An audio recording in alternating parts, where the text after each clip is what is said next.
Hi, my name is Chad Wilson, and I'm the superintendent here at the East Valley Institute of Technology, or EVIT. About a week to 10 days ago, 9 of our member districts filed a lawsuit against EVIT, claiming that our approach towards our relationship was not in the best interest of them, their students, or their communities. I completely disagree.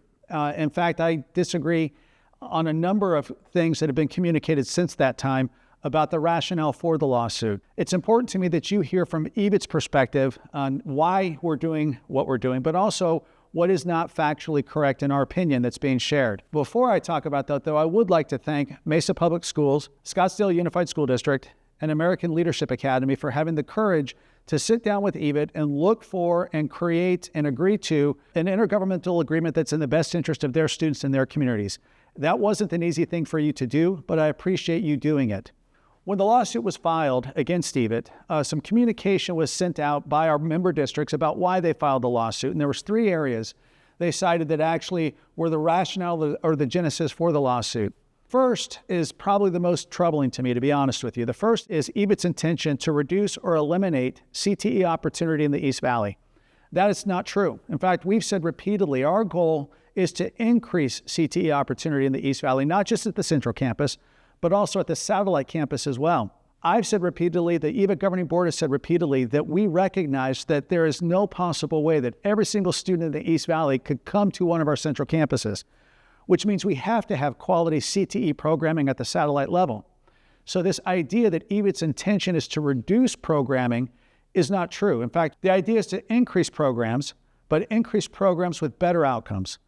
More programs without better outcomes doesn't help our students or help our community. The second issue that was communicated is that EVIT is contemplating and suggesting that we will no longer approve credit for embedded courses that would potentially reduce a student's opportunity to graduate or graduate on time.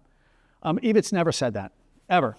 What we have said, and we didn't make this up, this is by state statute.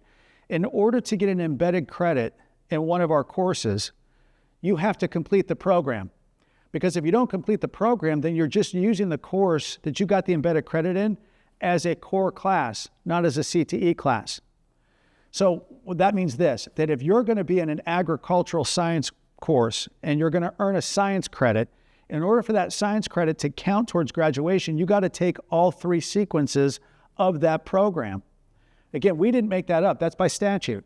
What is happening is that you will have, and this is no joke, you will have 250 students in an agro-science program first year that earn a science credit, and of the 250, 45 go on to the next sequence, which means the vast majority of those students weren't interested in agro-science as a career. They were interested in actually just getting the science credit. Now, don't get me wrong, that's a great way to learn science through agro-science, but that should not be on the burden of the CTE program or the dollar of the CTE program. The notion that we're wanting to take away credit has never been the conversation. What we're wanting to do is to follow the statute and have the student complete the program. The third area is that EVIT is going to divert millions of dollars from the satellite level, and we've never explained what we're going to do with it or why we're doing that.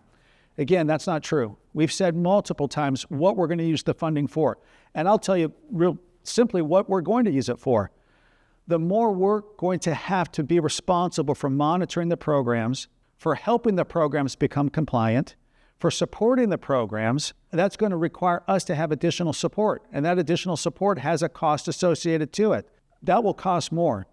And it seems only reasonable that if it costs more, that we're keeping more. The why behind it is interesting. Couple reasons. The first is it's in the best interest of our students and our communities, to be quite honest with you. CTE can change lives, but it can only change lives if students are given the opportunity they deserve.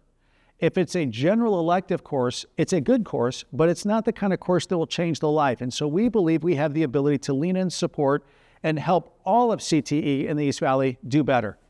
Second, statute. We believe that there are some statutes that have not been followed in years past, and we're committed to following the statute. Third, we were audited by the Auditor General as a district, and some of the findings in the audit and recommendations in the audit is exactly what we're doing. So it's important to me that as you hear information about the lawsuit, that EVIT also has the opportunity to share with you from our perspective. Our goal is to not shut programs down or to limit opportunity for students in CTE. Our goal is just the opposite, to expand it. We've never said that we're going to deny credit. We've said that by statute, to get credit, you got to complete the program. We didn't make the rule up. It's by statute. Third, that the dollars that we're going to encumber are going to be utilized in order to help better the CTE programming at the satellite level, not for EVIT to do anything else with. We're doing this because we believe it's in the best interest of our students, the best interest of our taxpayers. We're following statute, and we're also following the recommendation of the Auditor General.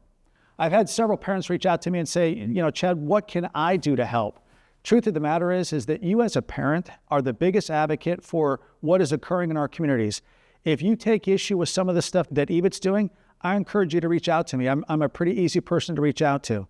At the same time, if you take issue with what is occurring from some of our member districts, I would ask you to do the same.